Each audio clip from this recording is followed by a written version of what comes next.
आखिरी सवाल ये बहुत बड़ा है और वो पूछना भी इस समय आपसे ज़रूरी है। बहन मायावती जी का साथ इतना लंबा रहा, बहुत सारी चीज़ें रही। आखिरकार ऐसी कौन-सी बात बिगड़ी थी कि वो विचारधारा से हट करके एक समाजवादी विचारधारा में आप आए? जबकि वही समाजवाद एक समय ऐसा था कि बहन मायावती के साथ गेस्ट हाउस कांड हुआ था। आप लोग उसके विरोध में काफ़ी आंदोलन भी किए थे, आप लोग काफ़ी लड़े भी थे। आखिर ऐसी कौन-सी बात आ गई थी कि बहन मायावती ने आप लोगों पे भरोसा नहीं जताया?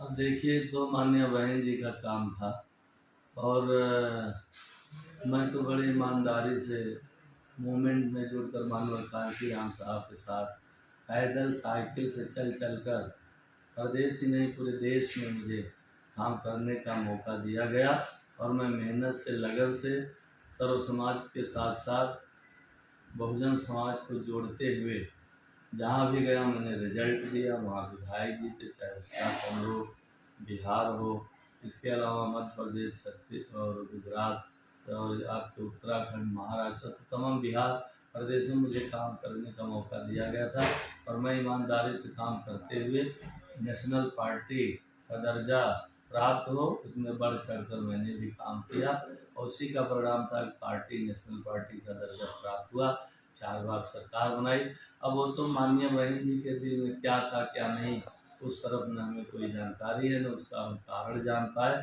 और बड़ा प्रयास किए कि समय 2-1 मिनट दे दें, हम भी जान लें हमें पार्टी से क्यों निकाला गया। फिलहाल हमें कोई शिकवा शिकायत नहीं है, लेकिन हमने ये संकल्प लिया था जब जिंदा रहेंगे जब तक और मरने के बाद तो नीले कफन में ही हमारी लाश जाएगी। लेकिन वो जो वादा था जो मैंने प्रण किया था वो जो पार्टी से निकाल दिया तो टूट गई। तो आज मैं समाजवादी पार्टी में हूँ और पूरी ईमानदारी के साथ जुड़ा हूँ और आगे भी इस कारोबार को बढ़ाने के लिए रातों दिन लगा हूँ। रामचंद्र जी, एक चीज़ ये बताइए, आपने कहा कि बहन मायावती जी की जो बात आई, क्या अभी अंदर से वो रहता है, मन में दर्द है कि जो वो साथ था वो छूटने का आप लोगों को दर्द है ना?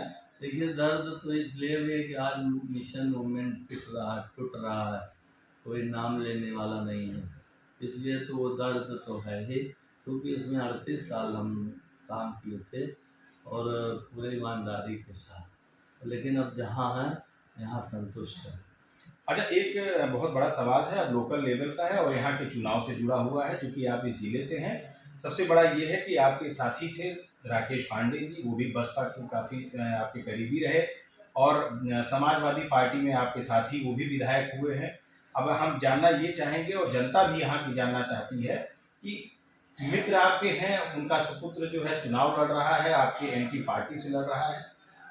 कैसे इस चीज को फेस कर पा रहे हैं आप? क्या लगता है कि मित्रता हावी होती है या राजनीति में जो आपका कर्म क्षेत्र है या आपका जो है उस समय कर्म याद आता है या वहां पे मित्रता कहीं ना कहीं एक बार जो है वो दबाव डालती है? कैसे इसको मैनेज कैसे कर रहे हैं? देखिए, मैं तो बड़ा फ्री माइंड का हूँ, मित्र थे हैं और हैं, क्योंकि व्यवहार कभी टूटता नहीं है। हम तो विपक्ष के भाई बहनों का भी काम करते चले आए हैं, उनके न्योताकारी में भी चले आए हैं, गंभीर बीमारी में भी बेकादीन कोष से पैसा भी दिलाते हैं, शिक्षण संस्थाओं में भवन कक्ष के लिए पैसा भी देते हैं।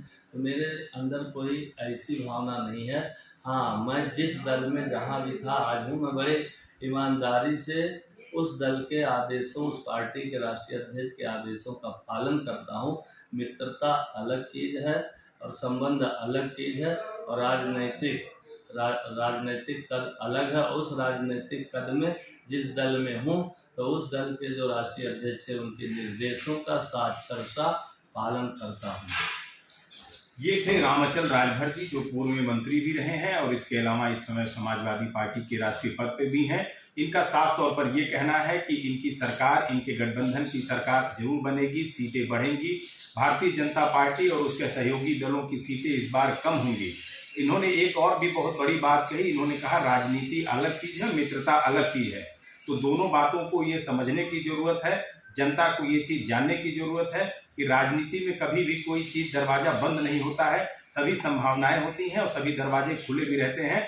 इसलिए यहाँ पर ये बात जनता को अब फैसला करना होगा कि वो किसको वोट करेंगे, ये तो जनता के ऊपर है। फिलहाल ग्रामांचल राजभर जी ने अपना रुख स्पष्ट कर दिया है। अंबेडकर नगर से पंकज मिश्रा, एशियन न्यूज।